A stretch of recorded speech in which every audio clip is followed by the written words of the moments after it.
मौलूद मुक़द्दस हयात अक़दस और फ़ाते अजल खुदाम यसू अल मसीह के नाम में आपकी सलामती हो। यूँ तो आप किसी भी मुल्क में अक़लियत हों तो ये कोई आसान बात नहीं होती है, लेकिन अगर आप किसी ऐसे मुल्क में हो जो मजहबी है और वहाँ पर आप मजहबी अक़लियत हों तो सूरत हाल और भी गंभीर हो जाती है। अब पाकिस्तानी मसीही भी इस तरह की सूरत हाल का शिकार रहते हैं और कई तरह के चैलेंजेस आए रोज़ हमारे सामने आ खड़े होते हैं,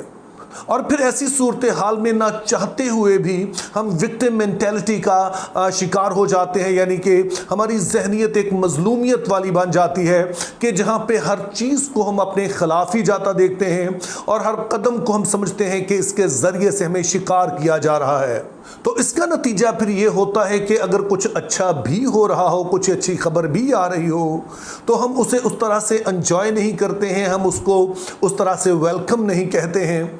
अब पिछले चंद माह में कलीसिया पाकिस्तान ने काफ़ी मुश्किल वक्त देखा है कि जब जड़ावाला का वाक़या हुआ, जहां पर हमारे चर्चेस को जलाया गया, यहां पर बहुत सारे मसीही बहन भाई उनके घरों को जलाया गया, और फिर उससे भी बड़ा जुल्म ये हुआ कि हमारे एक बेटे को इस सारे वाक़े का जिम्मेदार करार देकर सज़ाए मौत सुना दी गई। और उसके बाद फिर सरगोदा का वाक़या हुआ और एक दफ़ा फिर से हमने बर्बरियत को देखा और हमारे एक भाई नज़ीर मसीह जो हैं उनको शहीद कर दिया गया। ये वो वाक़यात हैं जिन्होंने पूरी मसीही कौम को हिला के रख दिया और इनकी जितनी भी मज़म्मत की जाए वो कम है। अब इस सारी तारीख सूरत हाल में कुछ अच्छी बातें भी हुई, लेकिन जो वाक़यात पहले हो चुके थे वो इतने बड़े थे कि ये हमारी खुशी की बातें भी कहीं दब कर रह गई। मिसाल के तौर पर कोई 1.5 महीना पहले हमने एक बड़ी ही खुशकुन खबर सुनी कि डॉक्टर हेलन मैरी को पाक आर्मी में ब्रिगेडियर के ओहदे पर तरक्की दे दी गई। और फिर इस हफ्ते में भी 3 बड़ी खबरें पाकिस्तानी मसीहियों के लिए आईं जिसको मेरा ख्याल है कि हमें ज़रूर सेलिब्रेट करना चाहिए। उनमें से पहली खबर फिर से पाकिस्तान आर्मी की तरफ से थी कि जब हमारे एक भाई ब्रिगेडियर मुअज़्ज़म जेम्स साहब को मेजर जनरल के ओहदे पर तरक्की दी गई। अब अपने जहन में रखना है कि पाक फौज में जो ऑफिसर रैंक हैं वो सेकंड लेफ्टिनेंट से शुरू करके जनरल तक जाते हैं, और मेजर जनरल का जो ओहदा है ये पाक आर्मी में 3rd हाईएस्ट है। तो इस तरह से हम देखते हैं कि ये यकीनी तौर पर एक बड़ी बात थी और इसके लिए हमें खुदा के नाम को जलाल देना चाहिए और सेलिब्रेट करना चाहिए और शुक्रगुजार होना चाहिए। इसी हवाले से जो दूसरी बड़ी खबर आई वो हमारा एक बेटा है नदब गिल, और उसने रियाजी के मैदान में यानी मैथमेटिक्स के मैदान में Guinness book of world record में अपना नाम लिखवाया।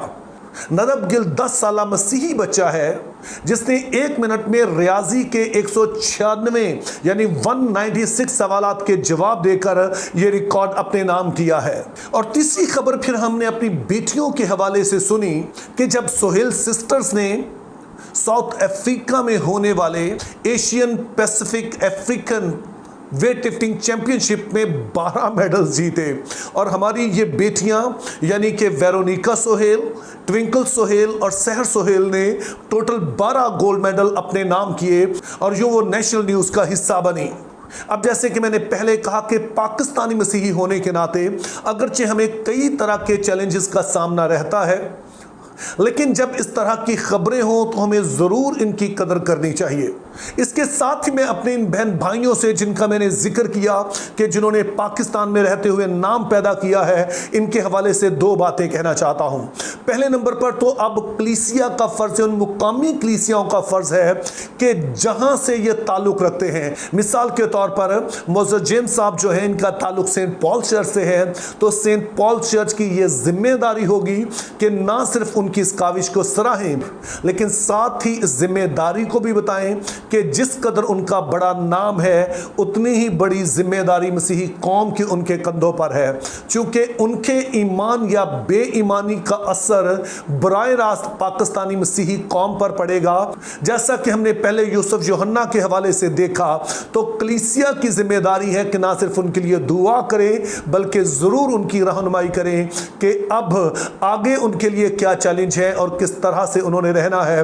ताकि मसीही कौम के लिए वो एक अच्छी मिसाल बन सकें। और यही बात ट्विंकल सिस्टर्स के लिए भी है, यही बात नदब गिल के लिए भी है, और इस तरह से जो भी हमारे इस तरह से कौमी हीरोज़ बनते हैं ज़रूर कलीसिया उनके साथ वक्त गुजारे, पास्टर्स, फादर साहबान या जो भी उनके मजहबी रहनुमा हैं, उनका फ़र्ज बन जाता है कि अपने इन बहन भाइयों बच्चों की रहनुमाई करें कि अब उन्होंने आगे किस तरह से बढ़ना है। और साथ में जिन लोगों को खुदा ने इज्जत दी है उनकी अपनी भी जिम्मेदारी है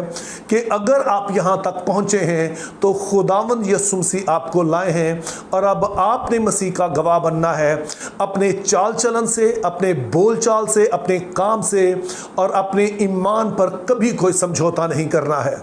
चूँकि हम कितना भी नाम कमा लें, अल्टीमेटली ये यहीं पे रहना है, लेकिन जो दुख, जो तकलीफ, जो कुछ भी हम मसीह के लिए करते हैं वो अब तक याद रखा जाएगा और ये वो तमगे होंगे जो आपसे कभी कोई छीन ना लेगा। तो इसलिए मैं तमाम पाकिस्तानी मसीहों से कहना चाहता हूँ कि मैं भी आप ही की तरह उन सारे चैलेंजेस से दुखी होता हूँ जो हम सभी को फेस करना पड़ते हैं, लेकिन हमने याद रखना है कि पाकिस्तान में रहते हुए